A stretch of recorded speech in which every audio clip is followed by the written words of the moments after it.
That matter even before I sand it. And the reason for that is I put wax and grease remover on it. The reason I do it before I sand or grind is because if there's any grease on there, if you're sweaty and you drip on it, paint's not going to stick to that. That's a time bomb. It'll lift eventually. So anytime you touch the metal, you have to degrease it before you put anything on it. For that matter, anytime you touch the primer or the filler before you put primer on, you have to degrease it before you can put primer on it. All the way up the line, degreaser, degreaser, degreaser, because otherwise that's where you get lifting, that's where you get bubbling, that's where you get all kinds of bad things happen with your paint. Fish eyes. It's easier to prevent the problems than fix them. Be going over here now. See, I'll do the whole fender. I get it nice and wet and then wipe it off. Some guys will put it on a rag or whatever. I personally prefer to spray it on, wipe it off. That's the way it was designed to be done. I just got a cheapy dollar store spray bottle. Does the job.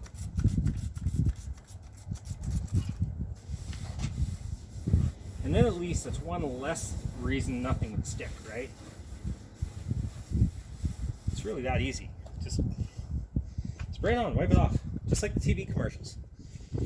Anyway, that's just one of my many tips of the day. Kind of spun things so you can see a little better. Every time I do a weld, stitch weld or butt weld especially, I like to put a fiberglass reinforced filler over it, just in case there's pinholes through the weld where you miss a spot. This will seal the water out. Then I'll put filler over to smooth it. So when I actually do this, I deliberately have my weld go in slightly. I mean, I'll do it naturally anyway because of the heating process. But anyway, I get myself a cheapy cutting board from a dollar store. And I always have my washer cleaner handy, or gun wash works too, whatever you're going to clean it with. You always want to keep your spatulas and everything clean, because if any of your filler dries on your board, or on this, or on your spreader, it's a pain to get off, and it affects your putting. So I use a different spatula always. I stir it up a little bit. This is already stirred, so I don't have to do it too much. And this is unhardened, so it's not going to affect anything. It's not ever going to dry. Leave it there for weeks, it's not going to dry. I don't recommend it though, because it'll contaminate.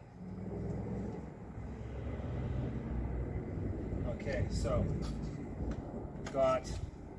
this is an area about the size of, I would say, 3 golf balls.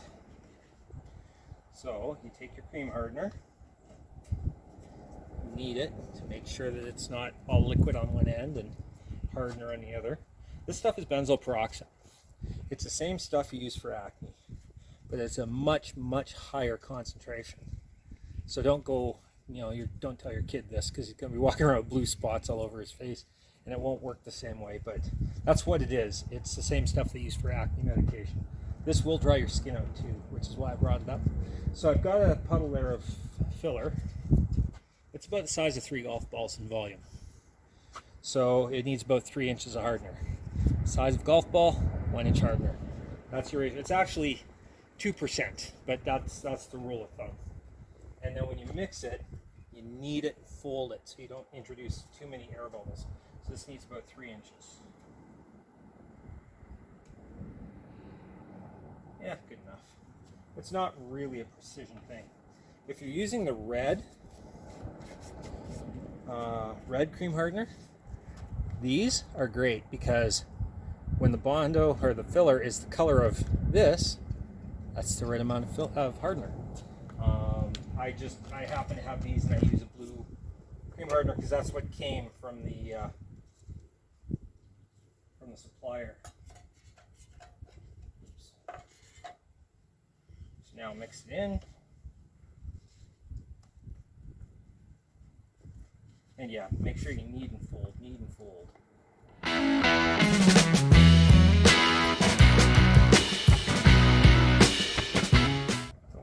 one color, no stripes, no spots. Everything looks about right. Okay.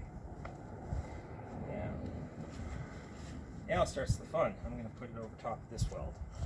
Actually, I'm going to do both, but you'll see this one.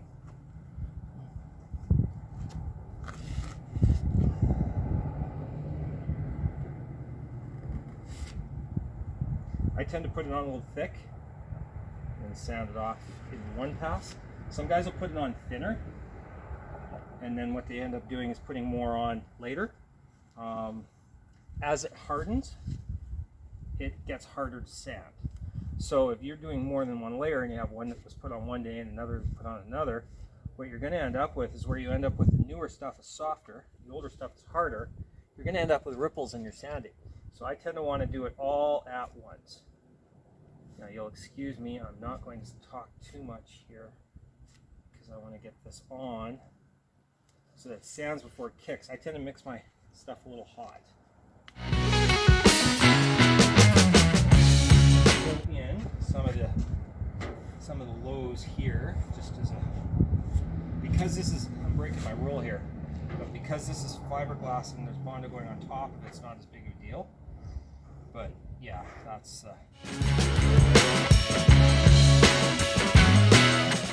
so now this is very important before it completely kicks over. It's got a bit of a see how it's rolling. Once it's rolling like that, you can't really put it on anymore. So that's my waste. This, every single time I do filler or fiberglass, I do this. This is a lacquer thinner. Gun wash actually works better, but it's way more expensive.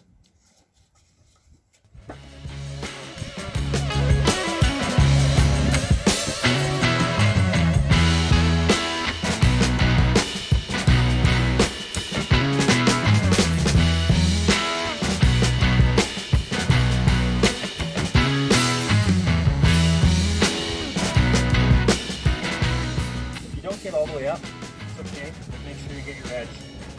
Edge is vital.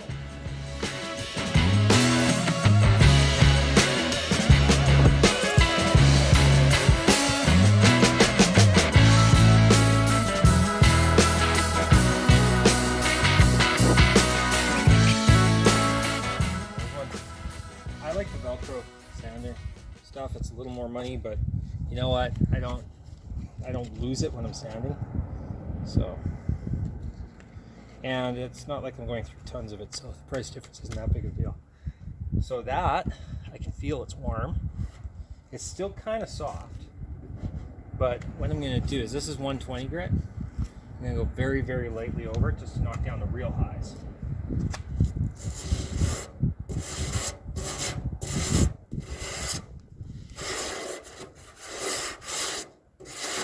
And I cross hatch. I go this way and then this way.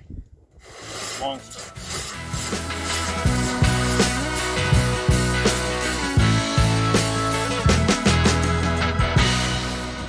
This isn't trying to sand it, it's trying to knock off the really high ridges from the edges. That's all you're doing. So you're not putting any pressure at all, just fingertip pressure.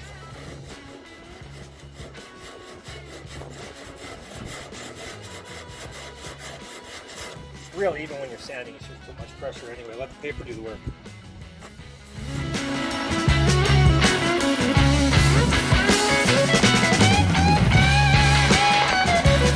This is an aside. If I was inside, actually I should be doing it even outside, be wearing a mask because there's lots of silicates, lots of little glass beads, all kinds of bad stuff in this filler that you really don't want to be inhaling. I'm outside and there's a breeze, so it's all blowing away from me. Even still, I would recommend wearing a mask. In fact, I'm thinking seriously about going and getting it. It's really, really warm out here, and like I say, the breeze is blowing the stuff away from me. So I'm going to just do this for a bit.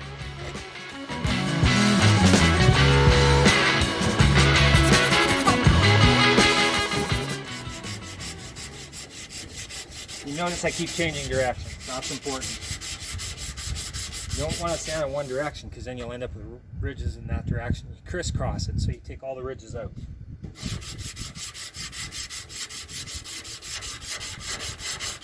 Anyway, you get the idea. It's sanding. You don't really need to see it, I don't think. Just remember crosshatch and mask, which I'm about to go and put on. So the car paint over the primer, sprayed on actually pretty nicely. Basically got the whole inside of the thing done here.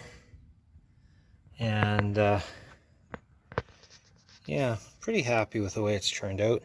Goes on. It's got a fairly decent gloss to it.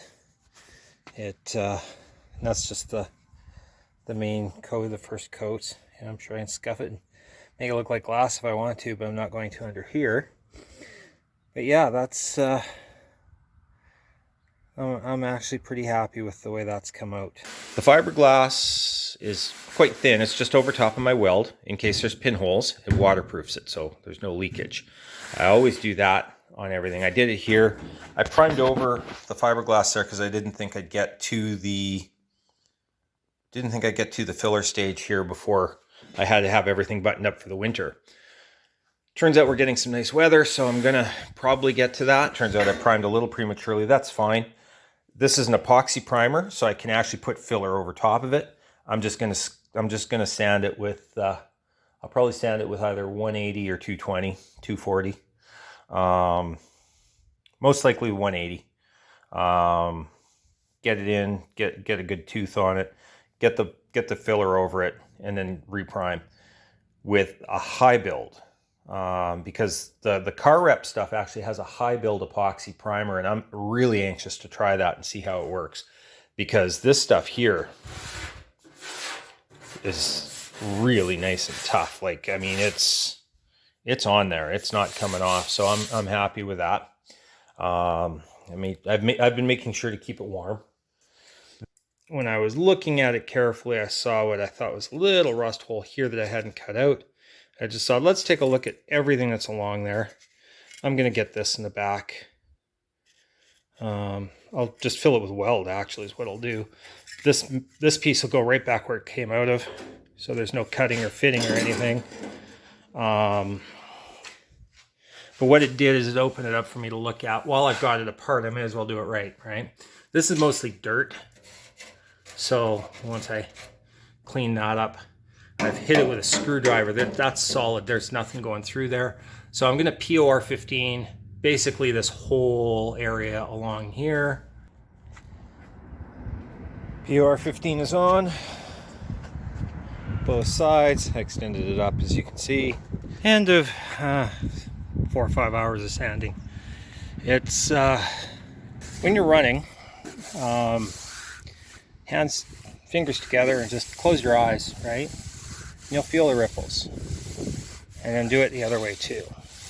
And if you are having trouble feeling it, put a piece of paper towel underneath your hand, or a Kleenex, anything.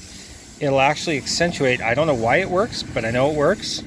You'll feel the ripples, see where the low spots are that you got to fill back in. You can see by the little bit of the log thing there, that was there before, but I also had to redo some fill on this side here. I had a low spot and I didn't put enough filler in to fill. If the filler's not thin enough, it won't flex with the metal as the metal expands and contracts or anything like that. Or if you get somebody who does one of the, right, you crack your filler. If your filler's nice and thin, it'll flex with it and you won't get that crack and flake. So I like to have it thin. And I put a light coat. You can see it's a light coat because you can see the edges of the little bit where the bust throughs of the filler were when I was blocking. Basically what I wanted to do was get it to a point where I could cover the metal for the winter so it doesn't end up with surface rust, and that's what I've accomplished here. It's gonna need